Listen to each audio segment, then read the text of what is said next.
Mutual fund beyond SIP and lump sum. पर क्या कोई ऐसा ऑप्शन भी है जिसके थ्रू हम म्यूचुअल फंड से रेगुलर इनकम पा सकते हैं? उसे हम कहते हैं सिस्टमैटिक विड्रॉल प्लान, यानी एसडब्ल्यूपी।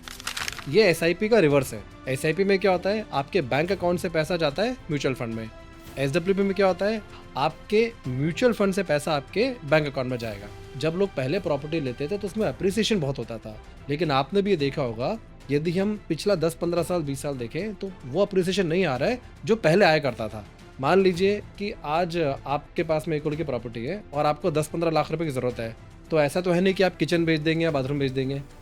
आज आपको एफडी में रिटर्न मिलेगा 6% या 7%, आप उसमें टैक्स ऐड कर दीजिए, राइट? तो आपके हाथ में तो कुछ नहीं बचा, और फिर इन्फ्लेशन। तो मोटा मोटा तो यदि आपने एफडी में पैसा लगाया, आपका रिटर्न टैक्स और इन्फ्लेशन एडजस्टेड नेगेटिव ही बैठ जाएगा। जो म्यूचुअल फंड में जो एसडब्ल्यूपी है, वो मेरे हिसाब से रियल एस्टेट और एफडी दोनों से बेटर है।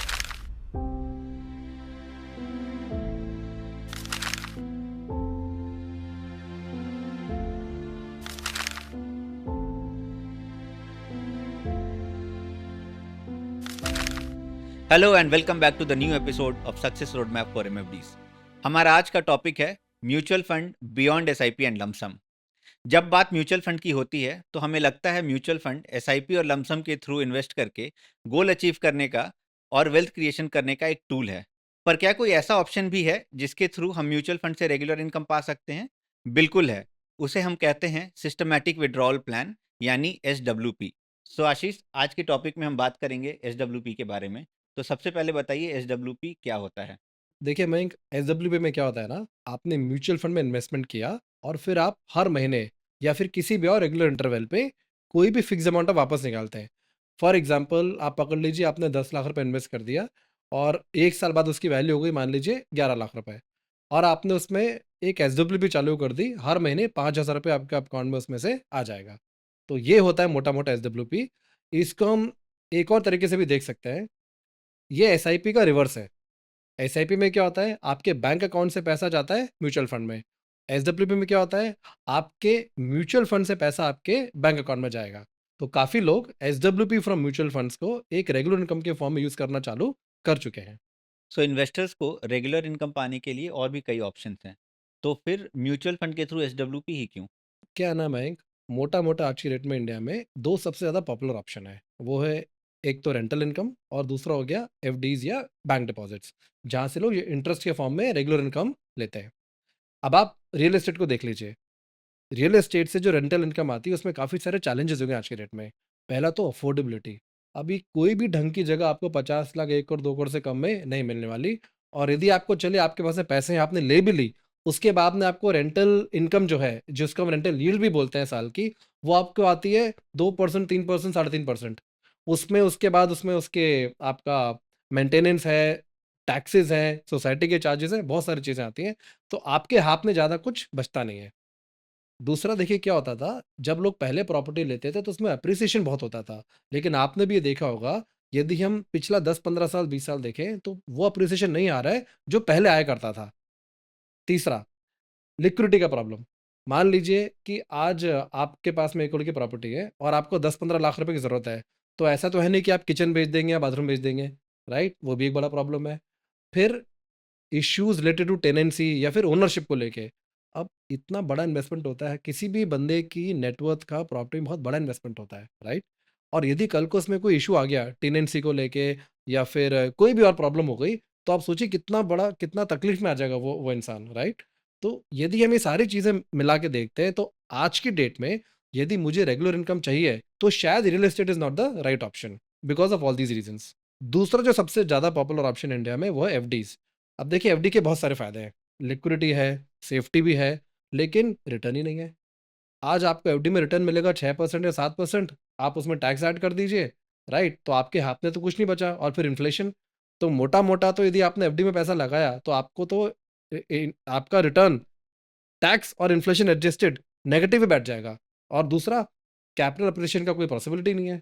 यदि आपने 10 लाख रुपए दिए बैंक को तो आपको बैंक 10 लाख रुपए वापस करेगा ब्याज छोड़ के, राइट?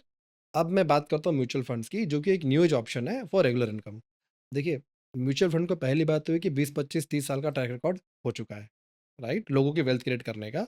अब आप देखिए म्यूचुअल फंड में ऑप्शंस बहुत तरह-तरह के ऑप्शंस हैं। आपको लो रिस्क ऑप्शन है, लो इक्विटी ऑप्शन है, हाई इक्विटी ऑप्शन है, मीडियम इक्विटी ऑप्शन है, हर तरह के आपको ऑप्शन मिल जाते हैं। तो जब मैं अपना एक रेगुलर इनकम मुझे चाहिए, तो मैं एक ऐसा पोर्टफोलियो डिज़ाइन कर सकता हूँ म्यूचुअल फंड के थ्रू, जहाँ पे मुझे स्टेबिलिटी भी मिल सकती है और ग्रोथ भी मिल सकती है। अब कितना मुझे उसमें स्टेबिलिटी चाहिए, कितना ग्रोथ चाहिए, वो डिपेंड करता है हर इन्वेस्टर पे अलग-अलग डिपेंड करेगा, लेकिन ऑप्शन है। फिर लिक्विडिटी की प्रॉब्लम नहीं है। जितना पैसा चाहिए उतना इतना मैं निकाल सकता हूँ। आज मुझे आज मान लीजिए थोड़ा एक्स्ट्रा पैसा चाहिए तो मैं एक्स्ट्रा निकाल सकता हूँ। यदि मेरे पास में एक्स्ट्रा पैसा आ गया तो मैं उसमें डाल भी सकता हूँ। तो बड़ा आसान है मैनेज करना। अब एक बहुत बड़ा बेनिफिट और है म्यूचुअल फंड्स का, वो है टैक्सेशन को लेके।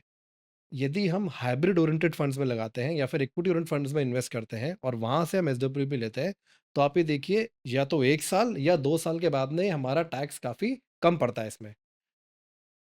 उसके अलावा ट्रांसपेरेंसी, पूरा हमको पता है म्यूचुअल फंड में इन्वेस्टमेंट कहाँ पे हो रहा है, हर महीने फैक्ट शीट आती है। तो यदि मैं देखूँ अफोर्डेबिलिटी के पॉइंट ऑफ व्यू से भी कि भाई आज मुझे 1 लाख रुपए लगाना हो, चाहे 10 लाख रुपए लगाना हो, चाहे 100 करोड़ रुपए लगाने हो, सब कुछ मैं कर सकता हूँ इसमें। तो अफोर्डेबिलिटी हो गई, कन्वीनियंस हो गया, टैक्सेशन हो गया, रिटर्न्स हो गया, फ्लेक्सिबिलिटी हो गई। इन सारे पैरामीटर्स को यदि मैं कंसिडर करता हूँ, तो जो म्यूचुअल फंड में जो एसडब्ल्यूपी है, वो मेरे हिसाब से रियल एस्टेट और एफडी दोनों से बेटर है। तो आपने बहुत सारे ऑप्शंस बताए जो कि म्यूचुअल फंड को एक बेहतर ऑप्शन के रूप में हमको समझ में आता है कि म्यूचुअल फंड एक बेहतर ऑप्शन है। लेकिन टैक्सेशन के बारे में आपने बात की और टैक्सेशन म्यूचुअल फंड का एक बहुत बड़ा एडवांटेज भी होता है। तो उसको मैं थोड़ा डिटेल में समझना चाहूँगा कि टैक्सेशन एसडब्ल्यूपी में कैसे काम करता है? यहाँ पे 2 एडवांटेजेस हैं। पहला जो काफ़ी लोगों को पता भी है और दूसरा है जो काफ़ी लोगों को रियलाइज़ नहीं होता है। तो चलिए पहले मैं आपको पहला वाला बताता हूँ।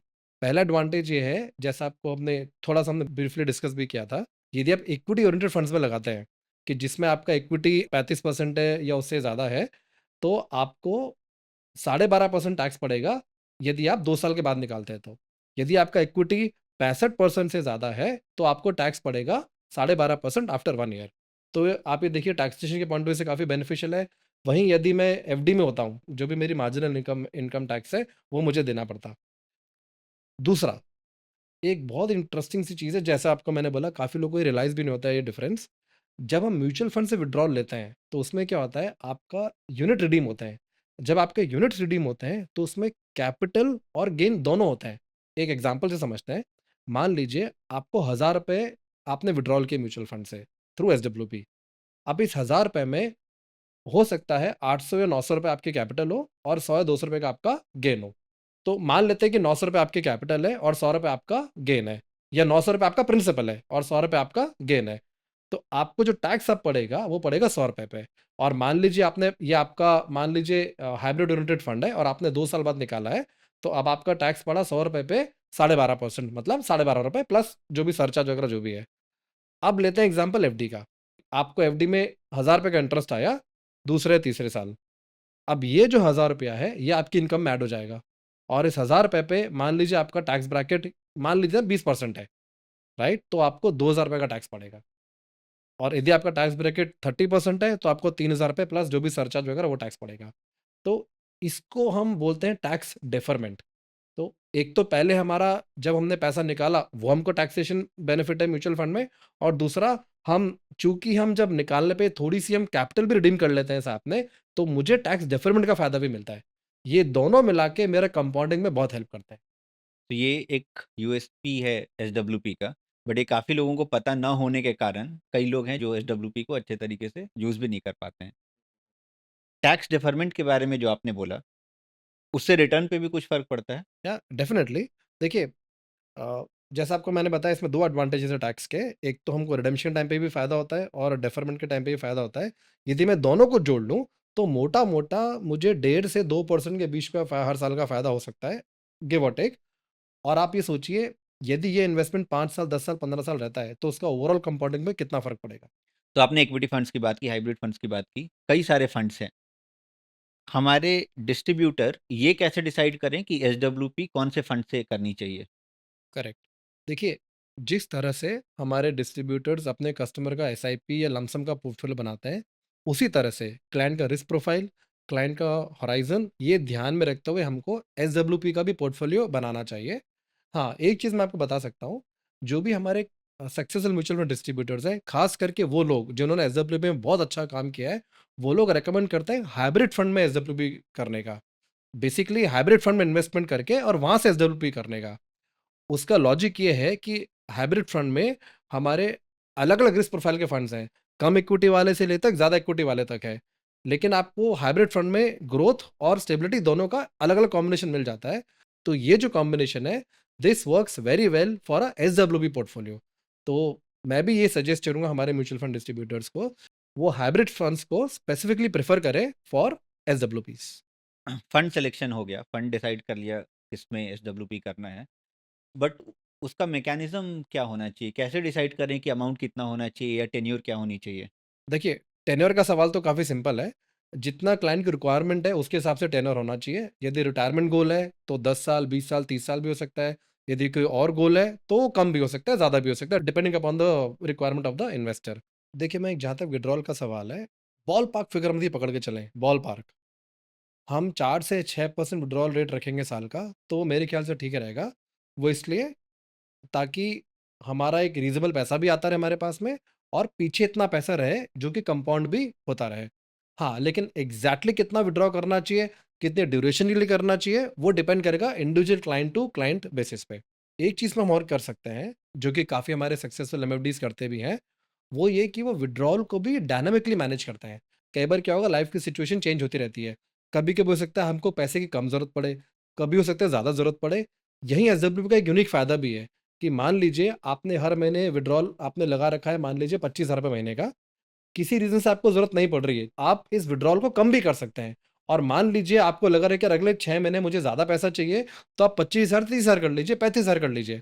ये बहुत बड़ा एडवांटेज है म्यूचुअल फंड के एसडब्ल्यूपी का, क्योंकि ये पूरी तरह से फ्लेक्सिबल है और इसको हम डायनामिकली मैनेज कर सकते हैं। लोगों को लगता है कि एसडब्ल्यूपी हमें तभी यूज़ करना चाहिए जब हम रिटायर हो गए और हमारा रिटायरमेंट कॉर्पस जमा हो गया है, तो उसको इन्वेस्ट करके फिर हम एसडब्ल्यूपी के थ्रू अपना मंथली एक्सपेंसेस कवर कर सकते हैं। ये एक मोस्ट परसीव्ड यूज़ केस है इंडिया में। इसके अलावा और कोई यूज़ केसेस है एसडब्ल्यूपी का? देखिए, रिटायरमेंट तो एक है ही बहुत बड़ा यूज़ केस इसमें, लेकिन उसके अलावा बहुत सारी चीज़ें हैं, जो हम एसडब्ल्यूपी के थ्रू फंड कर सकते हैं। इनफैक्ट मैं तो ये तक बोलूँगा कि रिटायरमेंट तो बहुत बड़ा और बहुत बात की बात है, हमको शुरुआत छोटी-छोटी चीज़ों से करनी चाहिए। As a mutual fund distributor यदि मुझे एसडब्ल्यूपी को लोगों की लाइफ में इंटीग्रेट करना है, तो मुझे छोटे से शुरुआत करनी पड़ेगी। मान लीजिए आपके बच्चे की स्कूल की फीस है महीने की 5,000 रुपए, तो क्यों ना आप 10 लाख रुपए इन्वेस्ट कर दीजिए और हर महीने 5,000 रुपए वहाँ से पे कीजिए। आपके महीने के बिजली का बिल है, आपके पेरेंट्स का मेडिकल का बिल है, या फिर आपका कोई और आपका रेगुलर एक्सपेंस है, फ्यूल एक्सपेंस है, तो क्यों ना हम उससे शुरुआत की जाए। कहने का मतलब ये है कि जब तक हम लोगों को छोटे स्टेप लेना नहीं सिखाएँगे, तब तक वो रिटायरमेंट जैसे बड़े स्टेप को लेके हमारी बात को या एसडब्ल्यूपी को इतना एक्सेप्टेंस नहीं दे पाएँगे। तो शुरुआत हमको छोटी-छोटी चीज़ों से करनी है, छोटे-छोटे एक्सपेंसेस को फंड करना है, वो हमको लोगों को सिखाना है। जो हमारे म्यूचुअल फंड डिस्ट्रीब्यूटर्स हैं, उनको लोगों से रिस्क भी इतना नहीं आएगा। अब आप खुद सोचिए, मान लीजिए आप आज रिटायर हो रहे हैं, आपके पास में 1 करोड़, 2 करोड़, 3 करोड़ रुपए है। अब आपको पता है कि भई आपके आगे की कोई इनकम आपकी सैलरी से या जॉब से नहीं आने वाली है, आप सारा इसी पे डिपेंड करते हैं। आज मैं आपको आके बोलता हूँ, सर आप एसडब्ल्यूपी कर दो। अब पिछले 5 साल, 10 साल, 20 साल, 25 साल से आप देखते आ रहे हैं, लोग रेंटल इनकम से पैसा कमा रहे हैं और एफडी से कमा रहे हैं। वो कैसे आपकी बात आज मान लेंगे?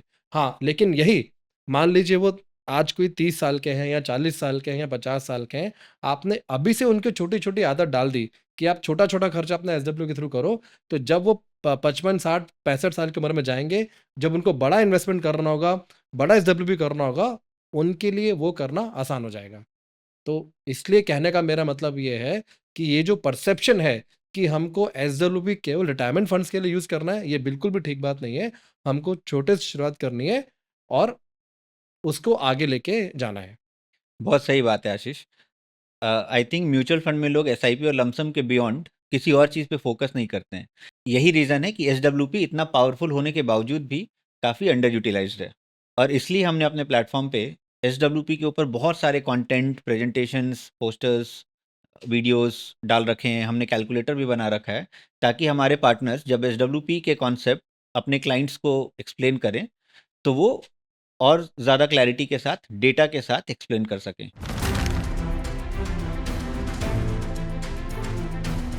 अब आते हैं हमारे लास्ट सेक्शन पे। Tell us one untold truth about SWP। 30,000 crore हर महीना एसआईपी में आता है। एसआईपी आज की डेट में एकदम इस्टेब्लिश हो चुकी है और भी आगे बढ़ेगी, लेकिन काफ़ी ऑलरेडी इस्टेब्लिश हो चुका है एज अ कॉन्सेप्ट। यही चीज़ एसडब्ल्यूपी में अगले 5 साल या 10 साल में होने वाली है। अब बात यह है, मार्केट तो एसडब्ल्यूपी में जाएगा, whether you as a mutual fund distributor आप उसमें अपना काम बना पाएंगे ना बना पाएंगे, ये आप पे डिपेंड करता है। ये बहुत बड़ी बात बोली आशीष आपने। SWP का मार्केट उतना बड़ा होने का मतलब कि हमारे इन्वेस्टर्स को बिहेवियरल शिफ्ट करने की ज़रूरत है। आज की डेट में हम अपने एक्सपेंसेस, छोटे-छोटे एक्सपेंसेस के पैसे बैंक अकाउंट में रखते हैं। अगर वो पैसा हम SWP के थ्रू मूव करने लगें और जिस दिन भारत ये हैबिट अडॉप्ट कर लेगा, मैं इमेजिन नहीं कर पा रहा हूँ कि इसका कितना मैसिव बेनिफिट हमारे इन्वेस्टर्स को मिलेगा।